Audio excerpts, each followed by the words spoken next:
Hi everyone, my name is Jodi Ballis, and we're going to talk a little bit about and explore ritualizing our food waste. So I am a food ritualist. I help facilitate and hold space for individuals and for groups who want to mark a time in their lives. It could be a time of transition, a time that something is really difficult. We all know now there's just so much going on, there's so much to hold, and how important that taking that time and space for yourself or to connect to others really is.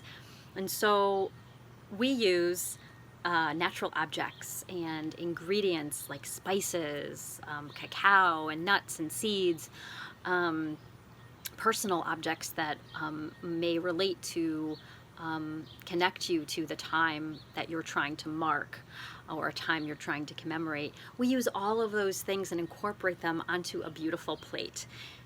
It might sound a little familiar in our own tradition and lineage. We have the Seder Plate, which is essentially a plate where food tells the story.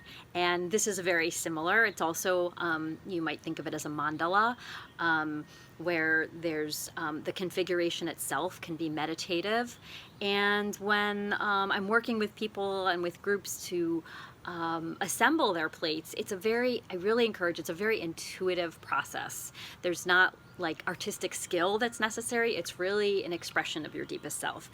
And so where does food waste tie into this? Well, ritualizing our food waste, what we waste, and myself included, it's often hidden from us under, the bottom of our shelves, in the back of our fridge, in the back of a cabinet.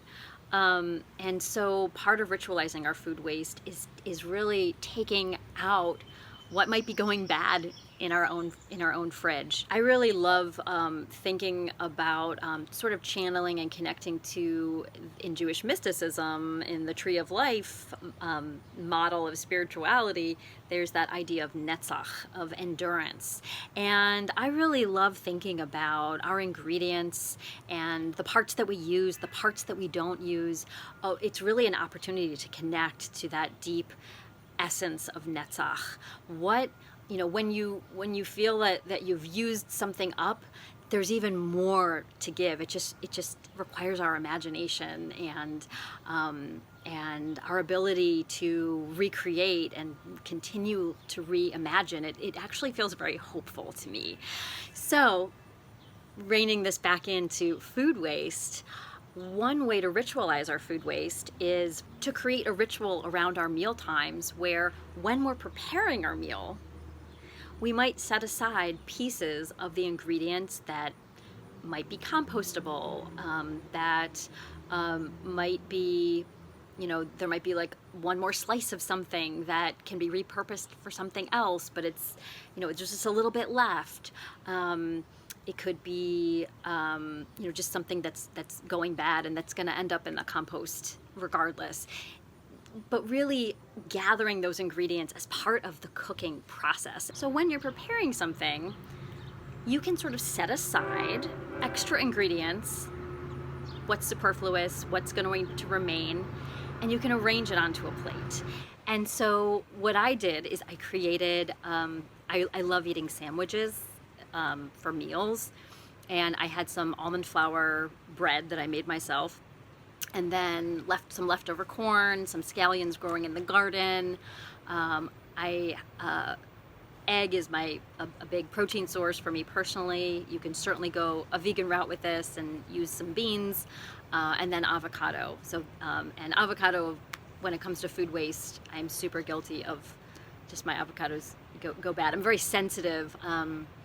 When there's avocado, and I keep it in the fridge in the summer because it gets really, it just can go bad so quickly. When there's avocado present, like that is driving my meal decisions until I'm done with avocado. But I wanted to show you, I think I'll just tilt this. When I was making this sandwich, I took a picture of this too. As I was making my sandwich, as I was frying my egg, as I was cutting the scallions, as I was cutting up that last piece of bread that you can see kind of cubed here, I started to arrange it onto my plate. I have my little heart plate. This is really where you can have some fun with what you have on hand, and I love my little heart plate. And I arranged this just based on how I was feeling, but some reflections that came up. One is this idea of emptiness. I have the avocado and the egg that are basically going to be going into the compost bin, and they evoked feeling of emptiness as I was laying them on the plate.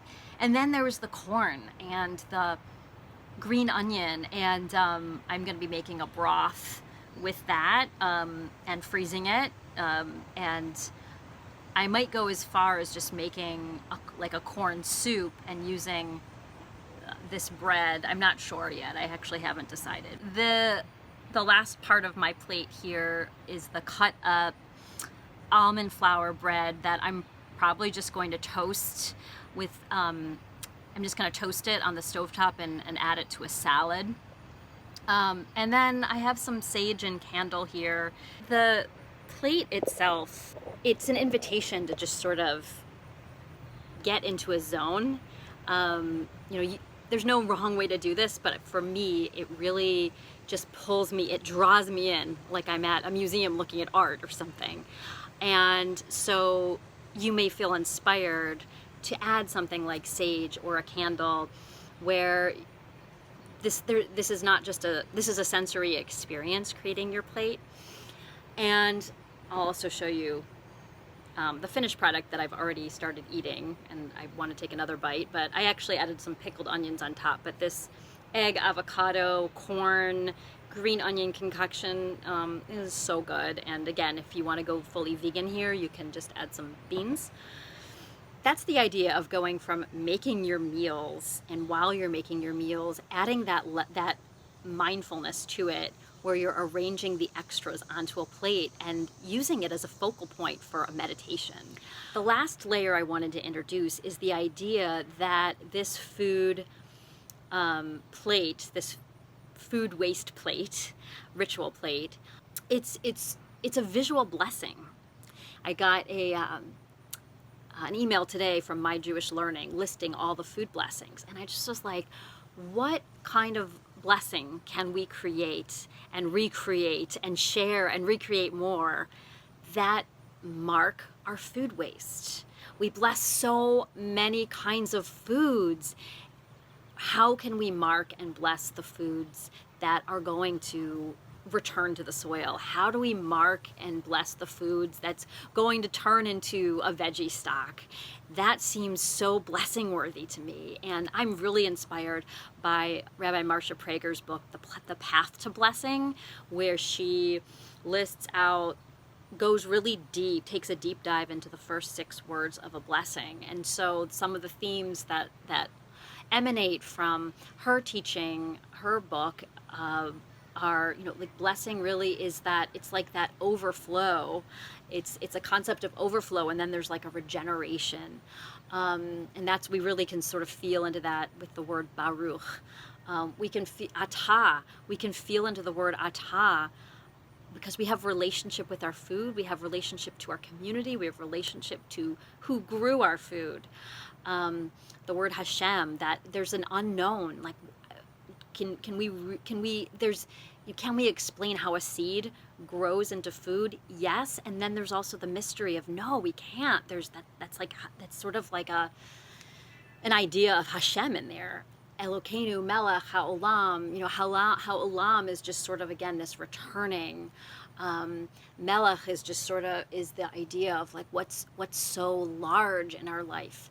How can, what if food waste and reducing food waste was a guiding principle, was a melech for us, that really drove us into a new way of eating? So you can really draw from the wisdom from the first 6 words of a blessing, and hopefully that would inspire, those ideas would inspire, as well as this plate itself, to create your own. And so I guess in closing, what I'll do is I just want to express gratitude to anybody who is watching this. I want to express gratitude to Hazon for this partnership and an ability to share this idea of food ritual, and specifically ritualizing our food waste.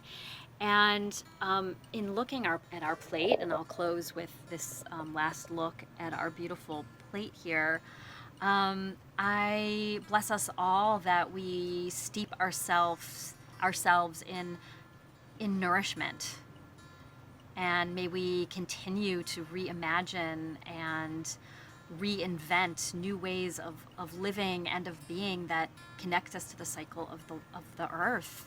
And I bless us all that we can find the light to further understand ourselves, and that we can continue to find the light to ask difficult questions about where our food comes from, who grew it, is there equity